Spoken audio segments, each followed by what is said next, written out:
Добре дојдовте на денешниот настан, посветен на нашето најголемо природно и културно богатство, единствено УНЕСКО подрачје во Република Македонија, Охридскиот регион. Денеска е ден на Охридското езеро и се наоѓаме во законодавниот дом каде што ќе разговараме. Јас ќе имам улогата на модератор Антонио Ивановски од граѓанскиот сектор и за почеток ќе ја поканам Александра Бујаровска од еколошкото здружение Фронт 2142, кои што се иницијатори и организатори на денешниот настан. Александра, повели.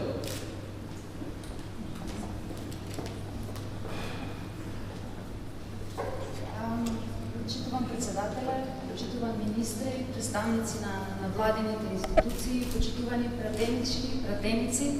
Најпрво би сакала во името на еколошкото здружение на граѓани Фронт 2142 да му се заблагодарам на собранието што токму на овој ден, на денот на Охридското езеро, ни овозможи да го предадеме гласот на граѓаните и заложбата за зачувување на нашето единствено УНЕСКО подрачје Охридскиот регион. Кампањата Едно е вредно започна во јули 2016 година, откако веќе 2 години нашите апели и барања за зачувување на Охридското езеро и за стопирање на деструктивните проекти не најдоа на слух кај институциите. Аларм представуваше за нас минатогодишната одлука на Постојниот комитет на УНЕСКО, во кој што јасно напомена дека овие проекти би можеле да имаат трајни влијанија врз нашето единствено УНЕСКО подрачје. Дополнително, ова опомена од страна на УНЕСКО комитетот беше потенцирана затоа што ни напомена дека доколку се потврди тоа, нашето УНЕСКО подрачје ќе биде ставено на листата на подрачја во опасност.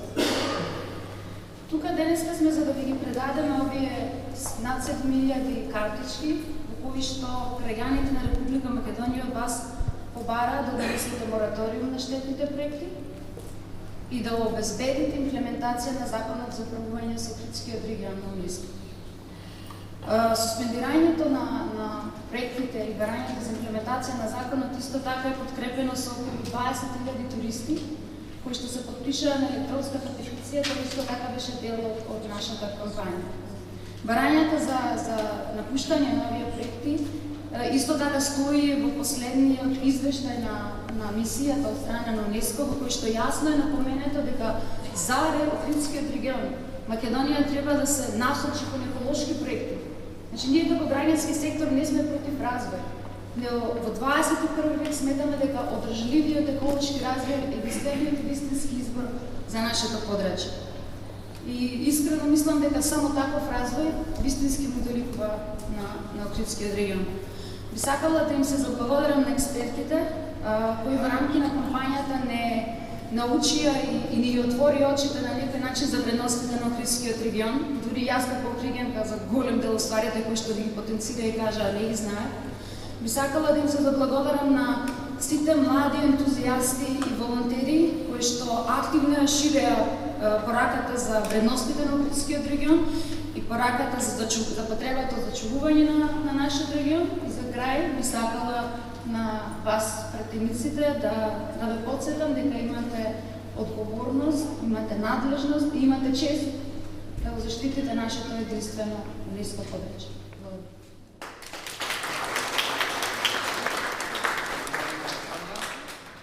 Сега би сакал да ја поканам господјата Маја Морачани, која што е координатор на неформалната група на пријатели на Охридскиот регион. Маја, повели.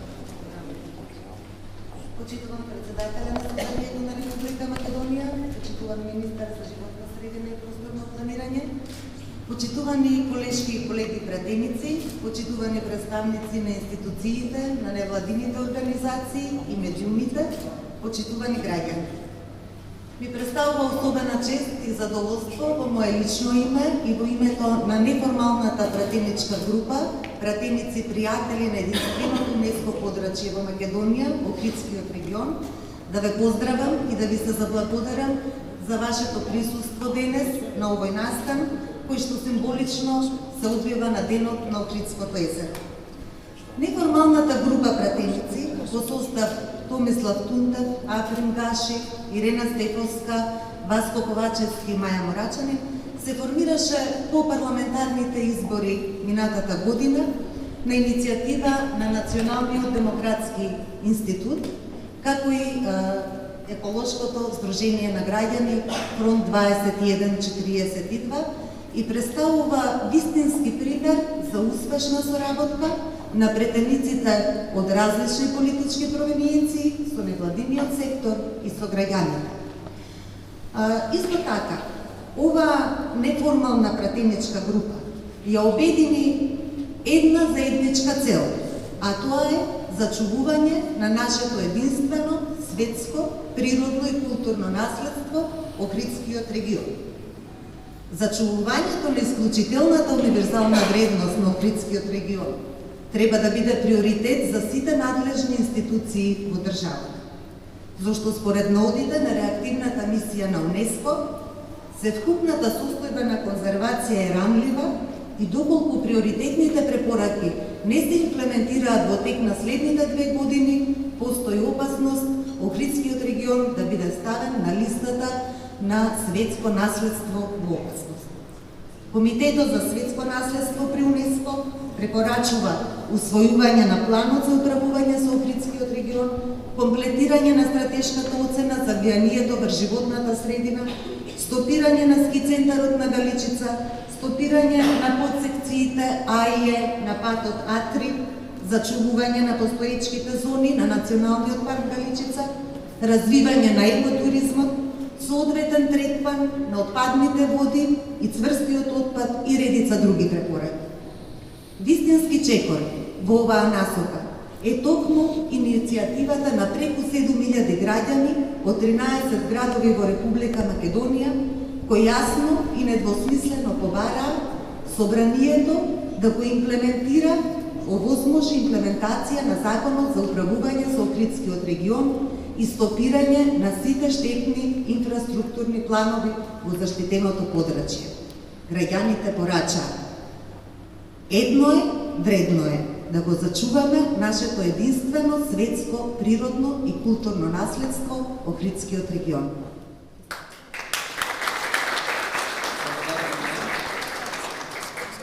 Сега би сакал да ја поканам професор доктор Ирена Стефовска, која е председател на Комисијата за култура. Ирена,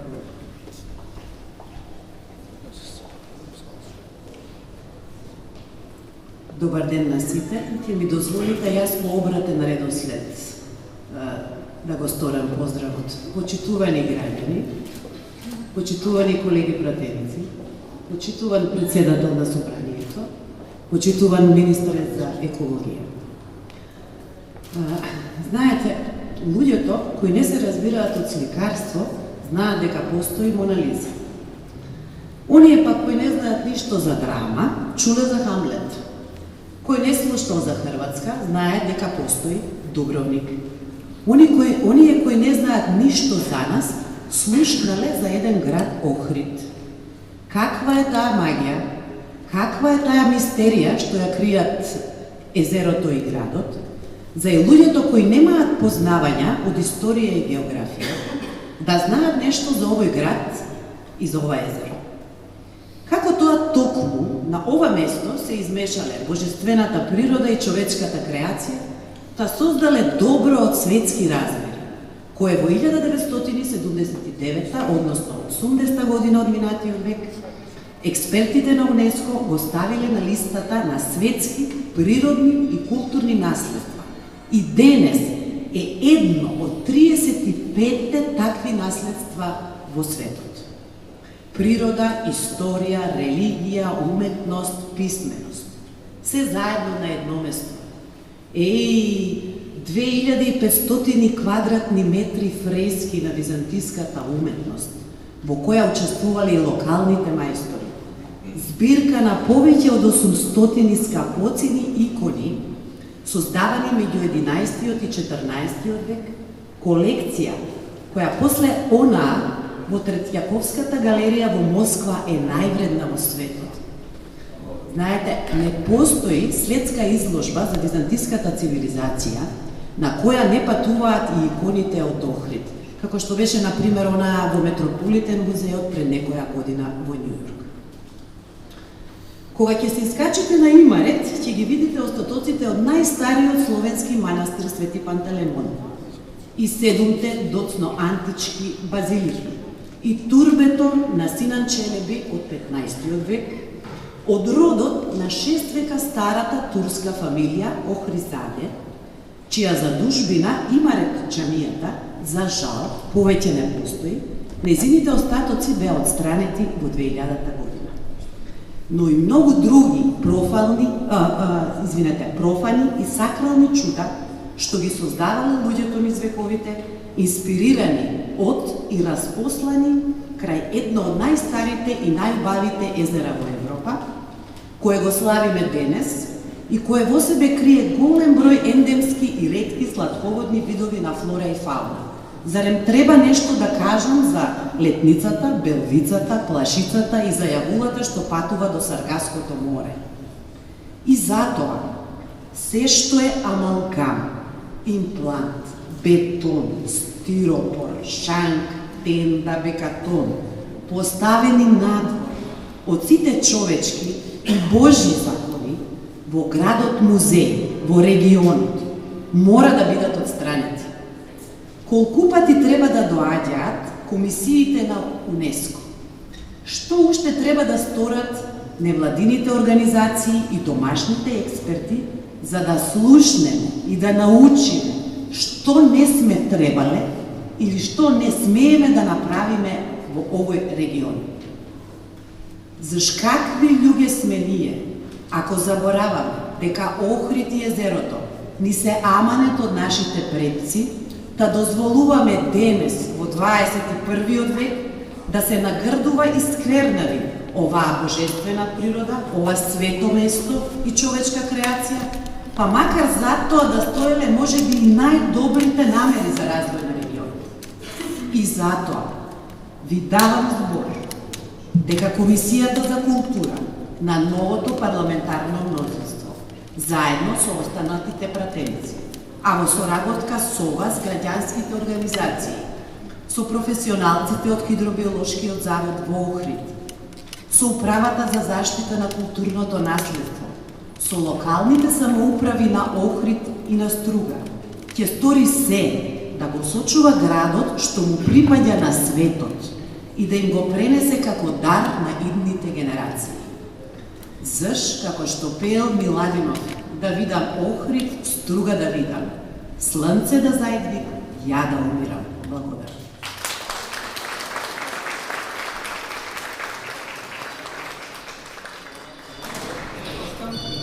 Сега би сакал да го поканам господинот Садула Дуракин, министер за животна средина и просторно планирање на Република Македонија. Дозволете ми да ве поздравам во името на Министерството за животна средина и просторно планирање на Република Македонија, како и во свое лично име и да го изразам задоволството да присуствувам на денешниот настан за одбележување на Денот на Охридското езеро 21 јуни. Како министерство ќе представам или образложам една поширока историја за Охридското езеро, за како граѓани и јавност да се запознаете малку подобро за овој регион.